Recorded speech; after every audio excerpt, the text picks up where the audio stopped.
Okay, we're going to look at the Chapter 6 review for the test, momentum and collisions. Okay, number 1 says an object is traveling at 4 meters per second. So when I read my problem, I want to pick out information that's important. So I see that that's a velocity. It has a momentum of 16 kilometers per second. So this is momentum P, and it says what is the mass. So I'm going to try and think to myself, what is the relationship between those two? And this is just the first thing that we learned, the basic momentum P is mass times velocity. So I want to solve for the mass. Now, even though there's only 3 variables here, sometimes when you do stuff in your head, you make a mistake. So if you rearrange the equation to solve for the unknown in terms of the known, you're not going to make a mistake. So M is equal to P over V, which is 16 over 4, which is 4. What if you multiplied? Is that one of the choices? Yes. So there's other choices there, and if you rearrange it, you're not going to make a mistake. Number 2, momentum is expressed in, so the unit for momentum is a kilogram meter per second. Now a Newton per meter, a Newton times a meter, that's impulse, which is the change in momentum. And remember we saw that the units are equivalent, but this is a force times time, so when we say the basic unit for momentum, it's a kilogram meter per second. Which of the following objects has the greatest momentum? So this is similar to a question that we had on our quiz. Well, momentum, P, is equal to mass times velocity. So all I do is I multiply these out, and whichever one is the greatest number, that one's going to have the greatest momentum. Now, these numbers are easy. I don't even need a calculator, do I? Most of the multiple choice questions on your test, you don't even need to use your calculator. So I can multiply this. So 1 times 200 is 200, 10 times 30 is 300, 20 times 20 is 400, and then 100 times 2 is 200. So I see that this one, 400, has the greatest momentum.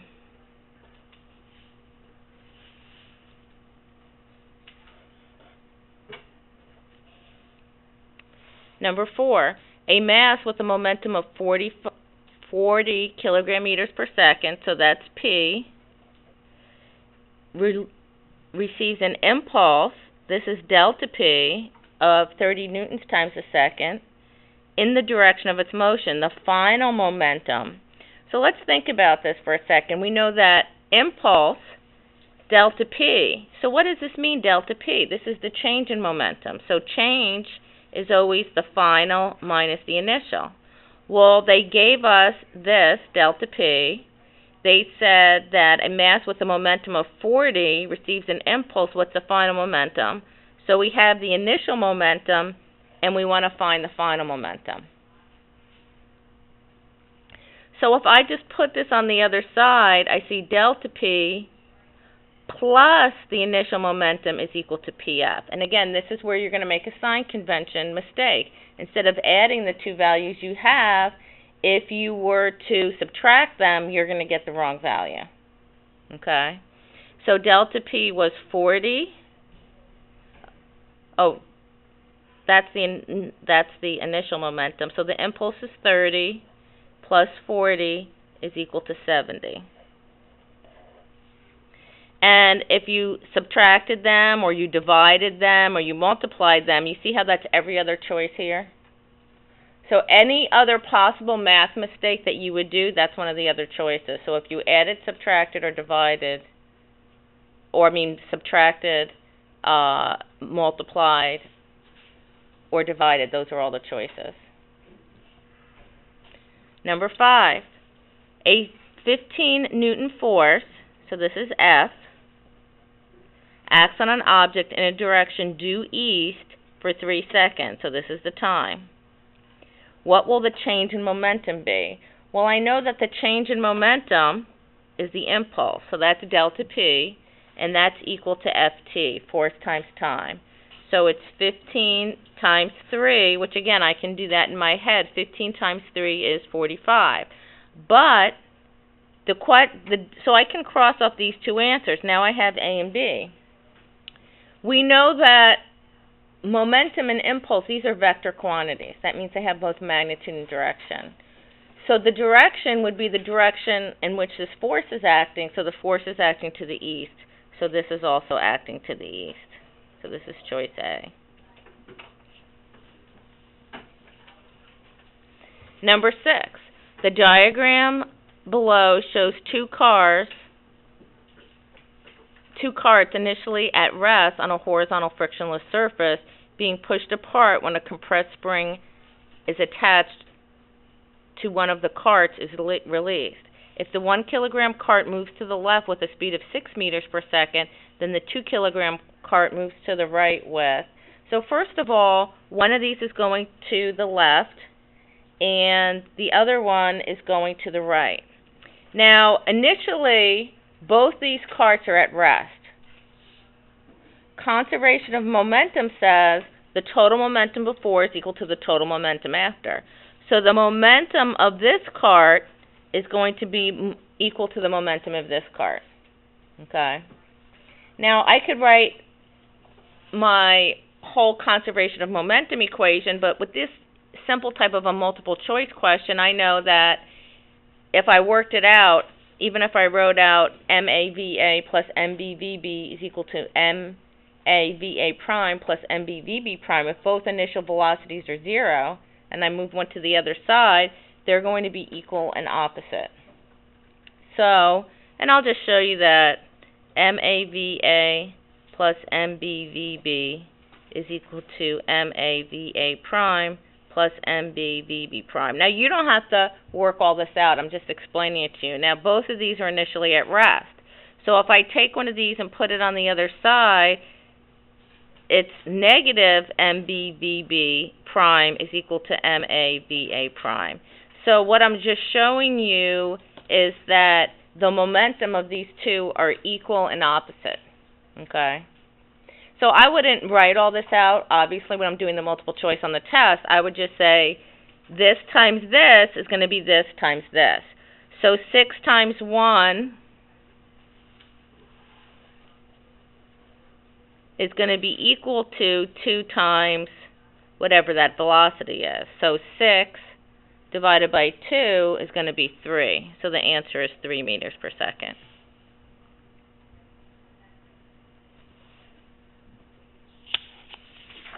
All right, let's look at number 7. So number 7 says lab carts A and B are initially at rest, so it's just like number 6. They're at rest with a compressed spring between them. Which statement best describes the motion of the cart after the spring is released? So it says cart A has twice the momentum of cart B. Now they're talking about momentum. So I know the momentum of A, PA prime, is going to be equal to PB prime. But the difference is the masses. I know that momentum is equal to MV. So this is MAVA prime, and this is going to be MBVB prime. But they did tell me the masses. So if I look at the masses, the mass of A is 2, so 2 VA prime is equal to 4 VB prime. So now it wants to know the relationship of these two. So now if I look at this, it says cart A has twice the momentum of cart B. Cart A has twice the momentum of cart A. Aren't the momentums going to be equal? So I'm going to cross these off. So it just has to do with the velocity. So it says cart A has twice the velocity of cart B. Well, if these are equal, this velocity has to be twice as much as this one because these whole quantities have to be equal, right? So the answer is C. Number 8, the total momentum of a system that consists of a moving rocket and an exhaust will remain the same. That's just conservation of momentum. Number 9, the direction of an object's momentum, the total momentum of the system. So remember, the total momentum before is equal to the total momentum after. So remember, even as the rocket, because it says the moving rocket and the exhaust, okay? The direction of an object's momentum is always the same. The direction of an object's momentum is always the same as the direction of the object's velocity, because P is equal to mv. Mass, that's a scalar quantity.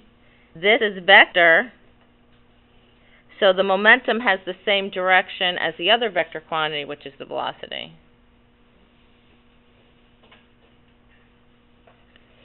Two rocks weighing 5 newtons and 10 newtons respectively fall freely from rest near Earth's surface.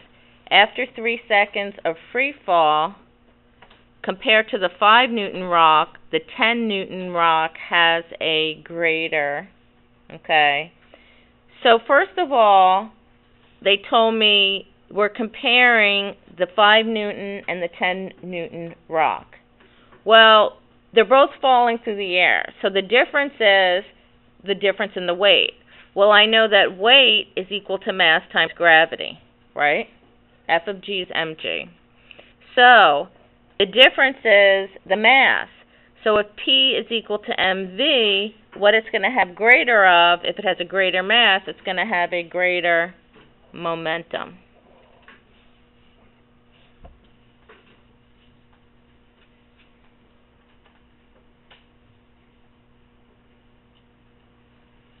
All right, number 11. A laboratory quart has a mass of 5 kilograms, so this is our mass. It rolls through a distance of 2 meters, so this is x. So let me start writing this down. M is 5 kilograms, x is 2 meters, in 10 seconds. Which of the following mathematical statements can use to determine momentum? Well, I know momentum P is equal to mv. So here I know my mass, but I don't know the velocity, but I do know distance over time. So P is equal to m, and instead of v, I'm going to say x over t. So now I'm going to look for where I see 5 kilograms times x, which is 2 meters, over time, which is 10 seconds. And that would be choice A.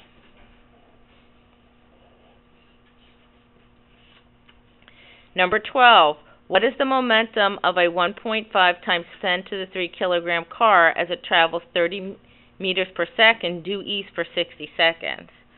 So this is the mass. This is the velocity. And then it tells me the time. Well, momentum, P is just mv.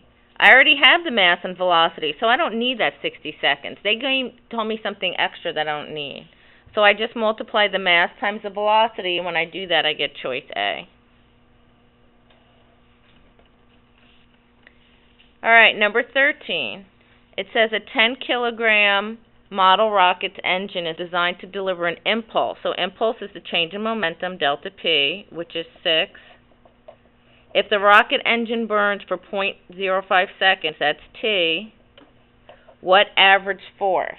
So this is just delta P is equal to Ft, and I want to solve for F. So I'm going to rearrange the equation to solve for the unknown in terms of the known. So F is equal to delta P over T, which is 6 divided by 0.75, which comes out to be 8, which is choice B.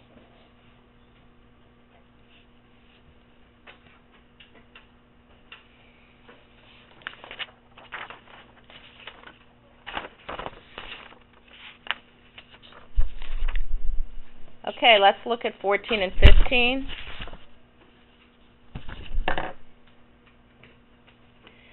Number 14 says a 60 kilogram softball initially at rest. So this is a mass, 0.6 kilograms. Initially at rest, so that's its initial velocity, is hit with a bat. The ball is in contact with the bat for 0.2 seconds, so that's my time, and leaves the bat with a velocity of 25 meters per second.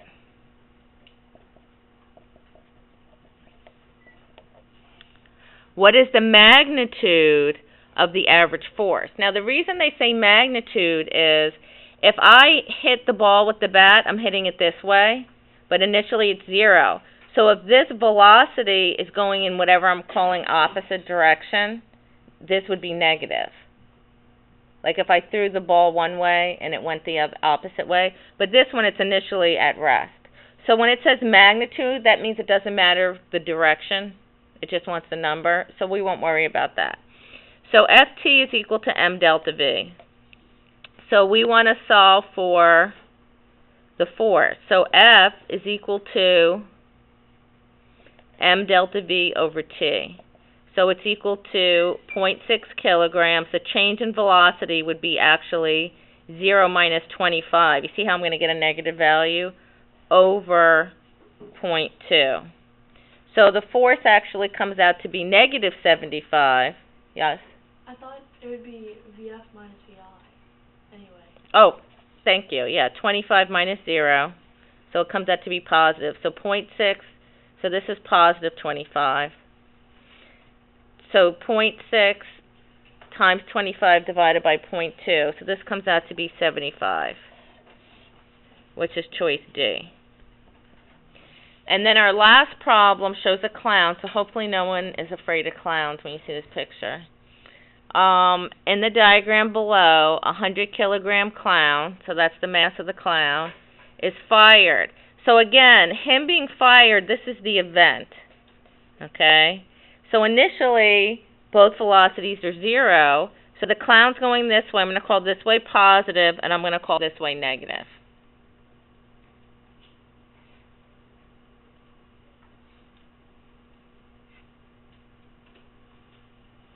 So this is a recoil problem. So MAVA plus MBVB is equal to MAVA prime plus MBVB prime. So both initial velocities are 0. So I move this to the other side, negative MBVB prime, or it doesn't matter which way you do it, over, well, I have to decide which one I'm calling A and B.